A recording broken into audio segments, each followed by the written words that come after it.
Students, आज इस video में हम जानेंगे क्लॉज या उपवाक्य किसे कहते हैं और उसके कई प्रकार। लेकिन क्लॉज या उपवाक्य को समझने से पहले आपको वाक्य और वाक्यांश की जानकारी रहनी बहुत आवश्यक है। तो चलिए एक बार रिवाइज कर लेते हैं कि हम सेंटेंस या फ्रेज किसे कहते हैं और सेंटेंस, फ्रेज और क्लॉज इन तीनों में क्या अंतर है। तो वाक्य हम किसे कहते हैं? शब्दों का वह समूह जिसका पूर्ण अर्थ निकलता हो, या जिसे हम इंग्लिश में कहते हैं अ group of words that make a complete sense. Complete sense का अर्थ हो गया पूर्ण अर्थ। उदाहरण के लिए यदि मैं कह रही हूँ माय नेम इज श्वेता, तो यहाँ पे माय नेम इज श्वेता का अर्थ निकल रहा है कि मेरा नाम श्वेता है, जो अपने में पूर्ण है। तो my name is Shweta with a full stop, this becomes a sentence. लेकिन सेंटेंस के कुछ भाग होते हैं और हम सेंटेंस को कैसे आइडेंटिफाई करते हैं वो हम आगे देख रहे हैं। वाक्य के दो अंग होते हैं, एक है उसका कर्ता और क्रिया। कर्ता या सब्जेक्ट यानी कि वाक्य में किसके बारे में बातचीत हो रही है और उसके द्वारा क्या किया जा रहा है, क्रिया, उसे हम कहते हैं वर्ब। पक्ष के अनुसार फिर हम वाक्यों को दो पक्ष में बांटते हैं, यानी कि पार्ट्स ऑफ अ सेंटेंस। एक होता है उद्देश्य, जो हो गया सब्जेक्ट। अभी हमने बात की कि आखिर किस के बारे में मुख्य तौर पर बात हो रही है उस सेंटेंस में, और उस उद्देश्य के बारे में क्या कहा जा रहा है उसे हम कहते हैं हिंदी में विधेय, या हम इंग्लिश में कहते हैं प्रेडिकेट। वाक्य में जिस व्यक्ति या वस्तु के संबंध में कुछ कहा जा रहा है उसे हम उद्देश्य कह रहे हैं या सब्जेक्ट कह रहे हैं। जैसे साहिल प्लेज क्रिकेट, तो यहाँ पे साहिल के बारे में बात हो रही है कि कौन क्रिकेट खेलता है, साहिल खेलता है। तो साहिल हो गया सब्जेक्ट, या जिसे हम हिंदी में कहते हैं उद्देश्य। और ठीक उसी प्रकार से साहिल के बारे में क्या बताया जा रहा है, यानी उद्देश्य के संबंध में जो कहा जाता है उसे ही हम कहेंगे विधेय या प्रेडिकेट, जो कि हमने बैगनी रंग में यहाँ पे दर्शाया है।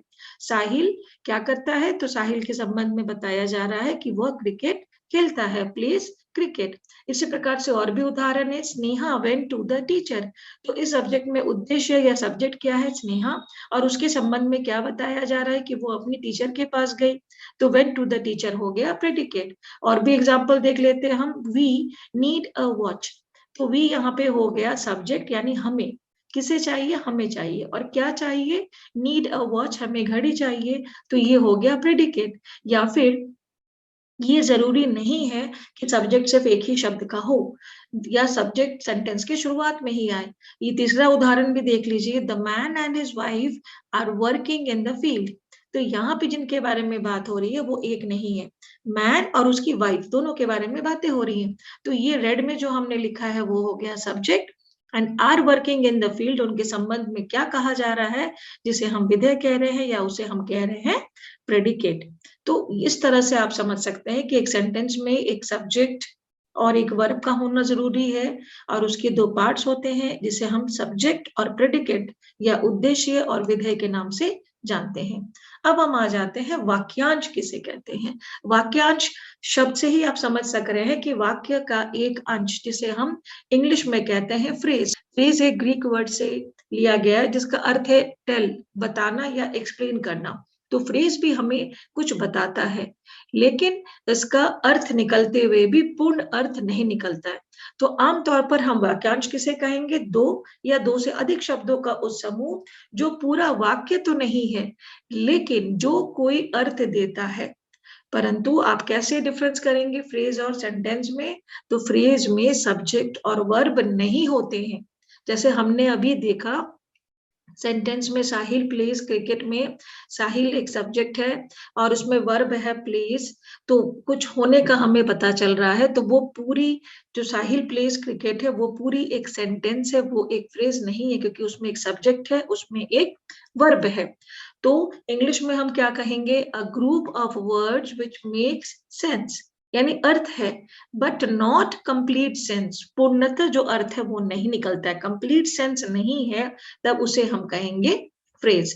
तो आपको अक्सर ये देखने को मिलता है कि फ्रेज के तरह तरह के टाइप्स आपको बताए जाते हैं कि आप आइडेंटिफाई करें, नाउन फ्रेज, एडजेक्टिव फ्रेज। तो आप याद रखें कि यदि किसी सेंटेंस में जो फ्रेज है उसका मोस्ट इंपॉर्टेंट पार्ट यदि नाउन है, किसी पर्सन प्लेस एनिमल या थिंग के बारे में बात हो रही है, तो फिर वो फ्रेज क्या कहलाएगा? Noun phrase.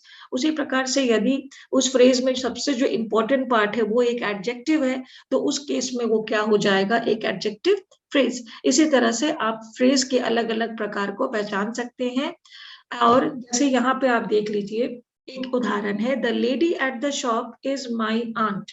तो यहाँ पे जो फ्रेज है वो है येलो में, the lady at the shop. तो ये पूरा एक फ्रेज है, लेकिन यहाँ पे जिसके बारे में बात हो रही है वो आप देख रहे हैं एक लेडी है, महिला है, तो ये फ्रेज उदाहरण हो जाएगा नाउन फ्रेज का। तो आपको आइडेंटिफाई करना आसान हो जाएगा कि कौन सा नाउन फ्रेज है, कौन सा एडजेक्टिव फ्रेज है या कौन सा एडवर्ब फ्रेज है। आइए हम देखते हैं कुछ और उदाहरण फ्रेजेस के। ये काफी दिलचस्प है, ये देखकर ही आपको कहीं ना कहीं समझ में आ जाएगा कि फ्रेजेस कैसे हो सकते हैं। दो शब्द के भी हो सकते हैं, उनसे अधिक भी, दो भी। जैसे कि यहाँ पे देखिए, the old lady. The old lady का अर्थ है कि बूढ़ी औरत, पर इसका कंप्लीट अर्थ नहीं निकल रहा है कि द ओल्ड लेडी फिर क्या। तो इस केस में ये लेडी के बारे में बात हो रही है, तो ये नाउन फ्रेज हो गया। अब यहाँ देखिए, वर टॉकिंग, बातें कर रहे हैं। तो बातें कर रहे हैं का अर्थ निकल रहा है, लेकिन पूरी अर्थ नहीं निकल रही है कि आखिर कौन बातें कर रहे हैं। तो यहाँ पे हमें एक सब्जेक्ट की कमी महसूस हो रही है। तो ये जो फ्रेज है वर टॉकिंग, ये क्या हो गया? Verb phrase. फिर एक और एग्जांपल देखिए बगल में, वेरी स्मार्ट। हाँ, बहुत स्मार्ट है, पर आप ये सवाल करेंगे कि किसके बारे में बात हो रही है? Subject is missing. तो इस केस में क्योंकि ये वर्णन कर रहा है सब्जेक्ट का, तो ये डिस्क्राइबिंग वर्ड है, तो इसलिए हम कह रहे हैं एडजेक्टिव फ्रेज। और फिर चौथे में आप देख लीजिए कि ऑन द बुक्स, किताबों के ऊपर। पर आप फिर सवाल करेंगे कि ऑन द बुक्स क्या है? तो आप पिक्चर देखकर समझ पा रहे हैं कि एप्पल्स की बात हो रही है, the apples are on the books. तो ये जो फ्रेज है यहाँ पे ऑन प्रेपोजिशन को सबसे ज्यादा वेटेज दिया गया है, तो इसलिए ये फ्रेज क्या कहलाएगा? Prepositional phrase. इसी प्रकार से आपका एडवर्बियल फ्रेज भी हो सकता है। तो ये आप पिक्चर आपको काफी क्लियर कंसेप्ट देगी कि फ्रेजेस के प्रकार को हम कैसे आइडेंटिफाई कर सकते हैं, और इनका मीनिंग तो निकलता है पर कंप्लीट मीनिंग नहीं निकलता है। अब हम आ जाते हैं फ्रेज के साथ बाद में क्लॉज पर, कि क्लॉज तब फिर क्या है? अभी वाक्यांश के बारे में हमने पढ़ा, अब हम क्लॉज के बारे में जानेंगे, या उपवाक्य किसे कहते हैं। तो इसका डेफिनेशन पहले हम पढ़ते हैं। ऐसा पद समूह जिसका अपना अर्थ हो, जो एक वाक्य का भाग हो, जो हमने अभी तक वाक्यांश में भी पढ़ा था, लेकिन जिसमें एक उद्देश्य, सब्जेक्ट और विधेय हो, उसे हम उपवाक्य कहते हैं। उपवाक्य या क्लॉज। चलिए एग्जाम्पल से इसको समझते हैं। The fast red squirrel darted up a tree, यानी कि वो तेज लाल रंग की गिलहरी दौड़कर पेड़ पर चढ़ गई। अब आप देखिए, मैंने यहाँ कुछ कलर्स का प्रयोग किया है। येलो में लिखा है द फास्ट रेड स्क्विरल। तो ये जो आप पार्ट ऑफ द सेंटेंस देख रहे हो, इसमें इसका सब्जेक्ट है, और इसके साथ में इसका वर्ब क्या दिया हुआ है कि वो दौड़ कर गया। तो डार्टेड यहाँ पे क्या हो गया? वर्ब हो गया।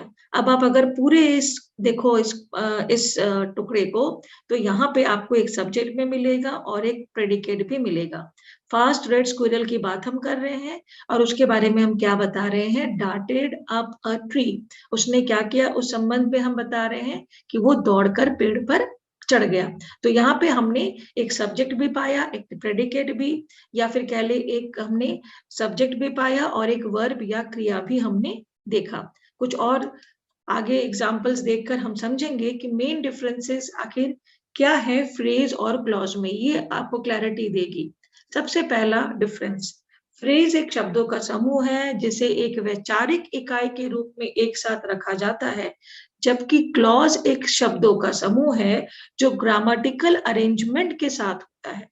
यानी कि उसमें हर चीज अरेंज्ड होते हैं, यानी कि इसमें एक सब्जेक्ट होगा और इसमें एक वर्ब होगा, एक क्रिया होगी, दोनों ही होते हैं। लेकिन फ्रेज एक सिर्फ वैचारिक इकाई है। और क्या डिफरेंस है हमारी फ्रेज और क्लॉज में? फ्रेज क्लॉज या सेंटेंस का हिस्सा होता है, जबकि क्लॉज एक कंप्लीट सेंटेंस होता है, जैसा कि हमने उदाहरण में देखा। जबकि फ्रेज क्या होता है? एक क्लॉज का एक हिस्सा हो सकता है या फिर एक सेंटेंस का हिस्सा हो सकता है। नेक्स्ट इज, फ्रेज का खुद का कोई मतलब नहीं होता। जैसा हमने शुरू में पढ़ा कि उसकी पूरी मीनिंग नहीं निकलती, लेकिन क्लॉज का खुद का एक मतलब होता है। इसके अलावा क्लॉज सब्जेक्ट और प्रेडिकेट को रखता है, जबकि फ्रेज नहीं रखता है। तो मेन डिफरेंस हमने क्या देखा कि क्लॉज अपने में पूर्ण हो सकता है, उसमें एक सब्जेक्ट भी रह सकता है, प्रेडिकेट भी, या कह ले सब्जेक्ट भी रह सकता है और क्रिया भी, लेकिन फ्रेज इन सभी मामलों में अधूरा है। So these are the main differences in phrase and clause. अब हम आ जाते हैं क्लॉज के प्रकार पे। बच्चों, क्लॉज का जो प्रकार होता है, एक होता है मेन क्लॉज, जिसे हम इंडिपेंडेंट क्लॉज कहते हैं, हिंदी में कहते हैं प्रधान उपवाक्य। तो प्रधान उपवाक्य क्या है? जो क्लॉज स्वतः पूर्ण अर्थ रखता है और किसी अन्य क्लॉज पर आश्रित नहीं रहता है।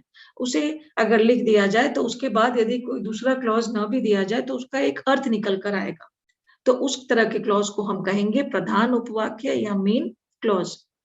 लेकिन यदि एक क्लॉज दूसरे क्लॉज पर आश्रित है, उसके बिना उसकी मीनिंग पूरी नहीं हो सकती है, तो वैसे क्लॉज को हम कहेंगे आश्रित उपवाक्य, या इंग्लिश में कहेंगे सबऑर्डिनेट क्लॉज या डिपेंडेंट क्लॉज। तो आश्रित उपवाक्य हम किसे कहेंगे? वैसे उपवाक्य जो दूसरे उपवाक्य पर आश्रित होता है। तो ये दो तरह के मेजर क्लॉजेज हैं आपके, मेन क्लॉज, प्रिंसिपल क्लॉज कह ले, इंडिपेंडेंट क्लॉज कह ले, और हो गया सबऑर्डिनेट क्लॉज या डिपेंडेंट क्लॉज। अब हम जानेंगे कि प्रधान क्लॉज की डेफिनेशन क्या है, यानी कि मेन क्लॉज हम किसे कहते हैं। तो अ मेन क्लॉज, इसके अलग अलग नाम हमने अभी जाने, इंडिपेंडेंट क्लॉज है, सुपर ऑर्डिनेट क्लॉज है या बेस क्लॉज है। ये ऐसे ग्रुप ऑफ वर्ड्स है जिसमें एक सब्जेक्ट है और प्रेडिकेट है, और पूरा पूरी हमें एक कंसेप्ट समझ में आता है कि यहाँ पे किस चीज के बारे में बात हो रही है। तो बेसिक रूल आप क्या याद रखेंगे कि अगर सेंटेंस का जो मोस्ट इंपॉर्टेंट इंफॉर्मेशन है वो जाएगा मेन क्लॉज में, और उस इंफॉर्मेशन के बारे में और जो चीजें जुड़ी हुई हैं वो चला जाएगा डिपेंडेंट क्लॉज में। ये हो गया थंब रूल या बेसिक रूल आप जो कह सकते हैं, that the most important information of that sentence will stay in the main clause, and while the information that ties thing together, बाकी चीजों को जो जोड़ती है या पूरी कहानी को कंप्लीट करती है या बात को कंप्लीट करती है, उसे हम कहेंगे डिपेंडेंट क्लॉज। तो चलिए देखते हैं कुछ एग्जांपल्स मेन क्लॉज के। द कैट म्यूट, अगर हम इसके बाद में कुछ ना भी रखे तो भी ये अपने में कंप्लीट है कि बिल्ली म्याऊ कर रही है, इसमें एक सब्जेक्ट है और इसमें एक वर्ब भी है। फिर his car broke down at the station, तो यहाँ पे आप देख रहे हैं कि एक वर्ब है ब्रोक डाउन और कार है। अब इसके बाद यदि हम कुछ और ना भी जोड़े तो ये खुद में कंप्लीट है कि उसकी गाड़ी स्टेशन पर खराब हो गई। Similarly the girl laughed loudly, लड़की हंसी, ये उसका एक्शन है या वर्ब है, जोर से हंसी। इसके बाद में अगर हम जोड़ देते the girl laughed loudly when she saw the joker, तो फिर वो भी एक कंप्लीट सेंटेंस बन जाता। लेकिन अगर हम इसे अधूरा भी लिख रहे हैं तो भी हमें समझ आ रहा है कि यहाँ पे ये पूरी बात क्या है, इसका हमें एक आइडिया मिल रहा है। अब एक और एग्जांपल हम यहाँ देखते हैं। I learn to type when I was 12 years old, full stop. When I finished the class, my father bought me a Royal Portable Typewriter. अब इन दो सेंटेंसेस को ध्यान से देखिए और आप गेस कीजिए कि इसका कौन सा हिस्सा क्लॉज हो सकता है और वो किस तरह का क्लॉज हो सकता है। आई लर्न टू टाइप, मैंने टाइप करना सीखा, लेकिन मैंने कब सीखा? जब मैं 12 साल का था। तो यहाँ पे हमने जो पहली फैक्ट बताई कि मैंने टाइप करना कब सीखा? 12 साल की उम्र में। तो मेन क्लॉज यहाँ क्या बात हो रही है कि मैंने टाइप करना कब सीखा? तो यहाँ मेन क्लॉज हो गया आई लर्न टू टाइप।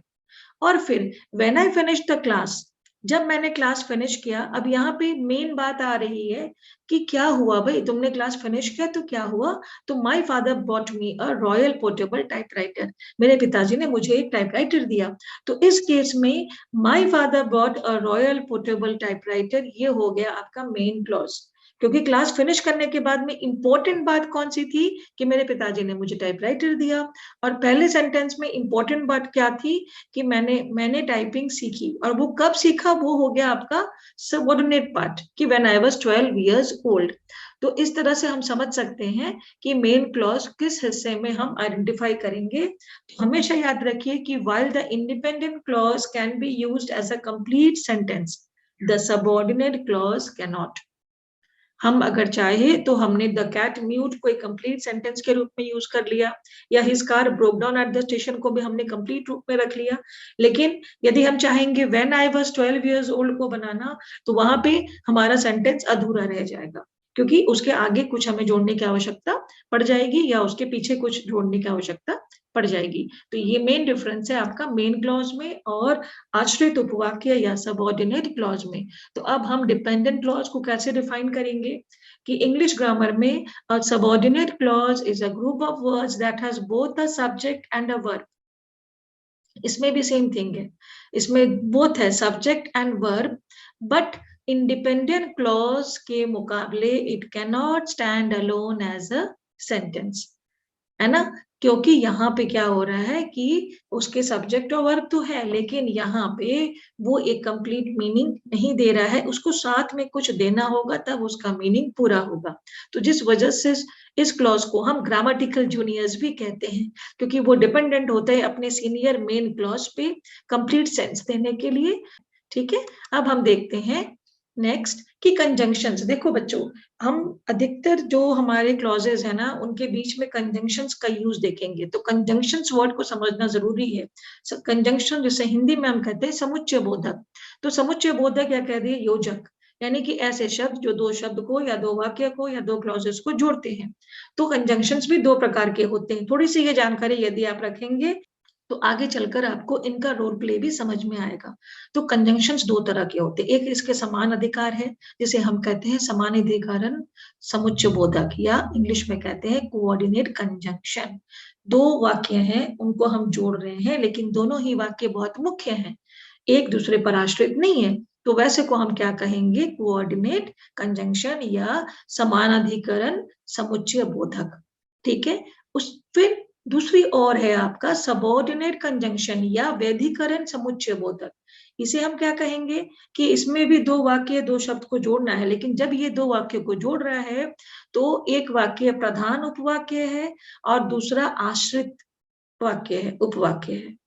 तो जब ये प्रधान उपवाक्य को आश्रित उपवाक्य से जोड़ता है, तब वैसे ही समुच्चय बोधक को हम कहेंगे वैधिकरण समुच्चय बोधक या सबऑर्डिनेट कंजंक्शन। तो आपने एक बहुत बड़ा क्लू यहाँ पाया कि जब भी हम एक डिपेंडेंट क्लॉज ढूंढेंगे तो कहीं ना कहीं हम सबऑर्डिनेट कंजंक्शन या वैधिकरण समुच्चय बोधक को भी ढूंढेंगे।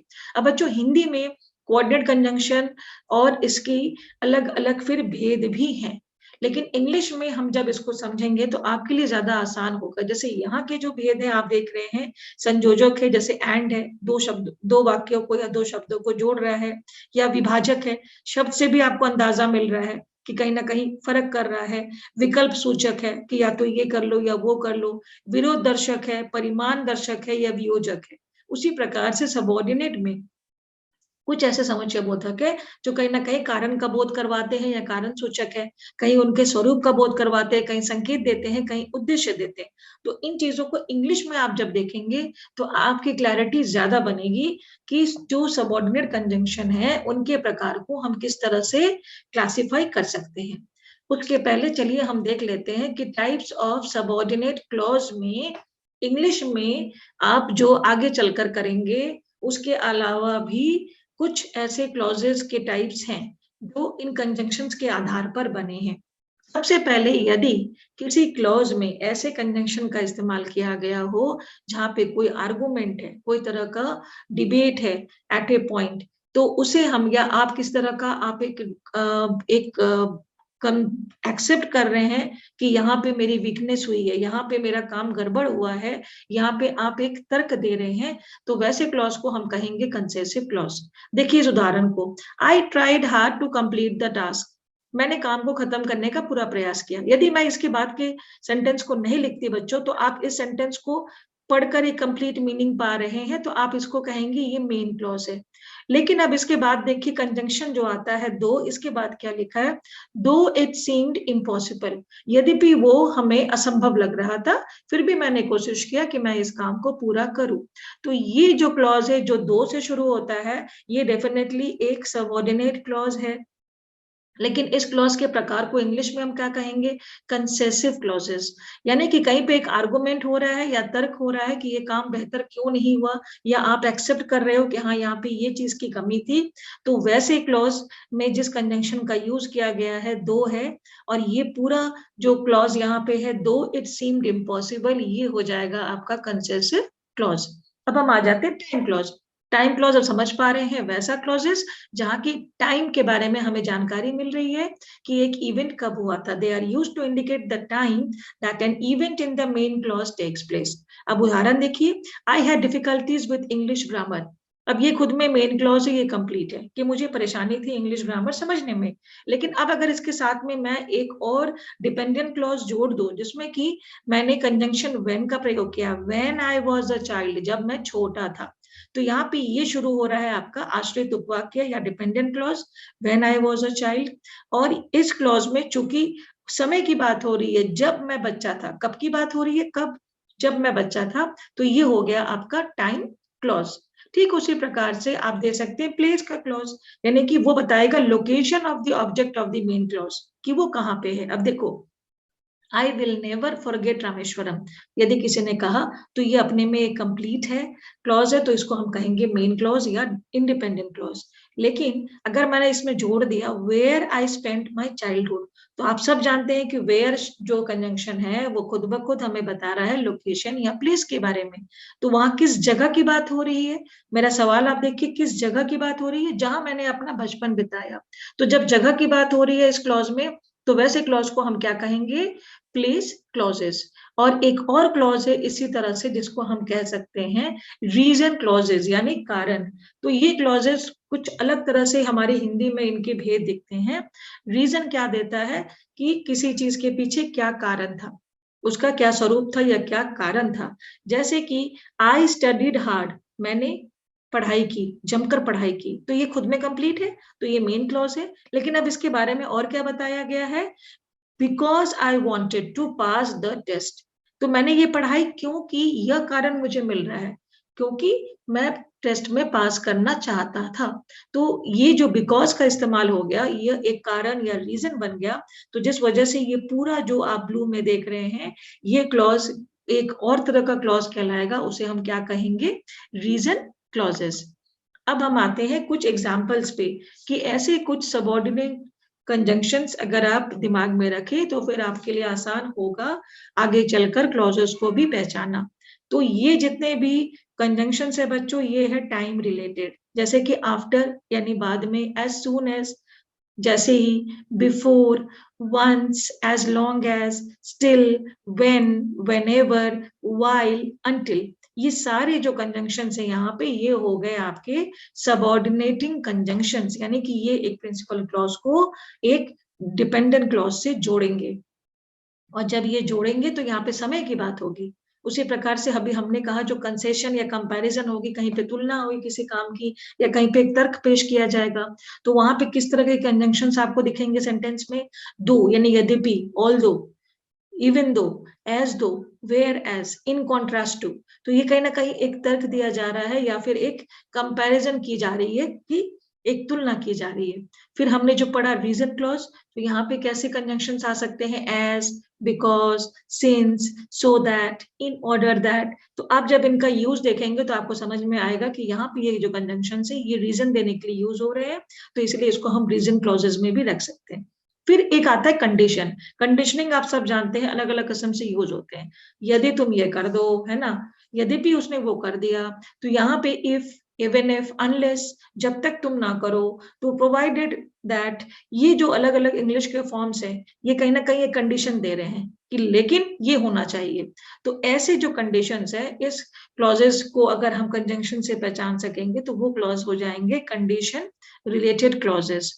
और फिर प्लेस का हमने क्या, जहां भी वेयर आ जाए शब्द बच्चों, तो आप बिना सोचे आप कह सकते हो कि वो क्लॉज जो है वो प्लेस रिलेटेड है, वो मेन क्लॉज के बारे में, उसके प्लेस के बारे में बता रहा है, तो वो चाहे वेयर हो, वेरेवर हो, या फिर वेयर एज हो। ठीक है, तो ये उदाहरण आप कुछ याद करने का प्रयास करें कि कौन कौन से सबऑर्डिनेटिंग कंजंक्शंस हम अक्सर देखते हैं।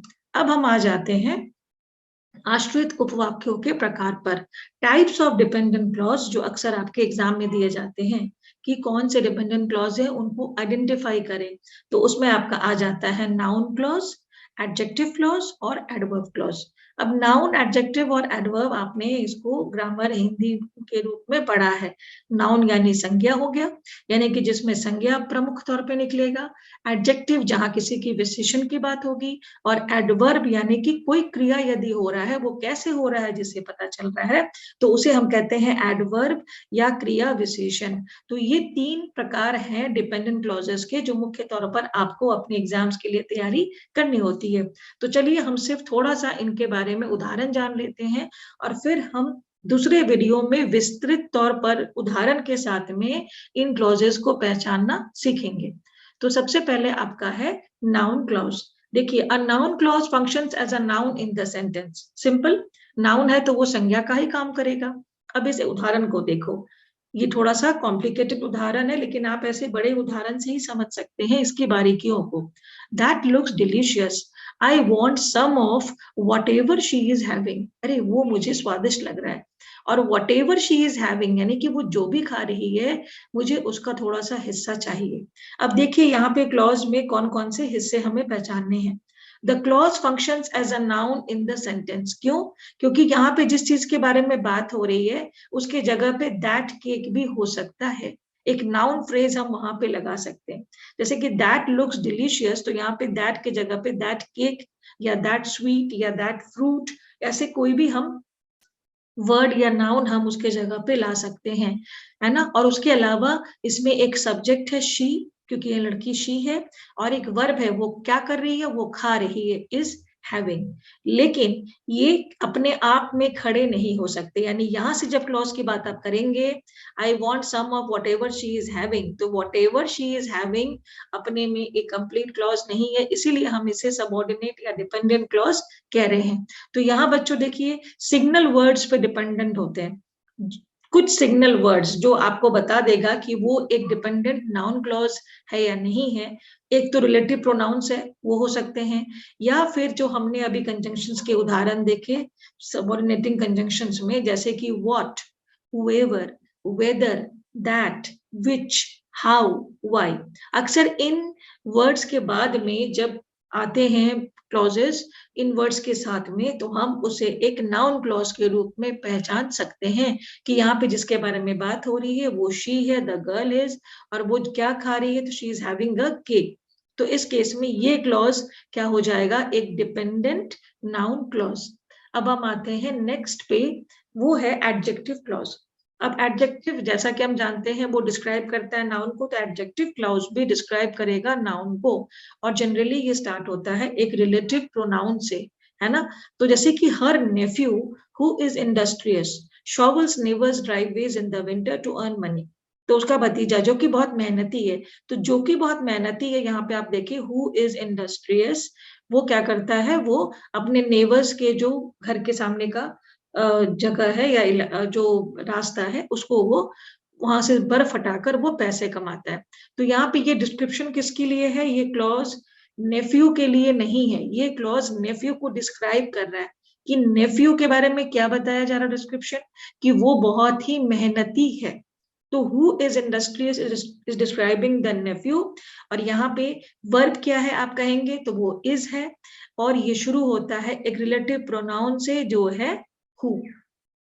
क्लियर? तो हम इसको फिर समझेंगे कि एडजेक्टिव क्लॉज सिर्फ नाउन नहीं बताएगा, वो नाउन के बारे में बताएगा। तो यहाँ बात हो रही है नेफ्यू के बारे में, हर नेफ्यू, लेकिन नेफ्यू के बारे में क्या बताया जा रहा है, जो कि बहुत मेहनती है।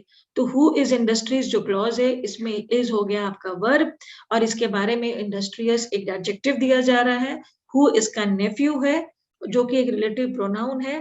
तो ये क्लॉज क्या कहलाएगा, एडजेक्टिव क्लॉज।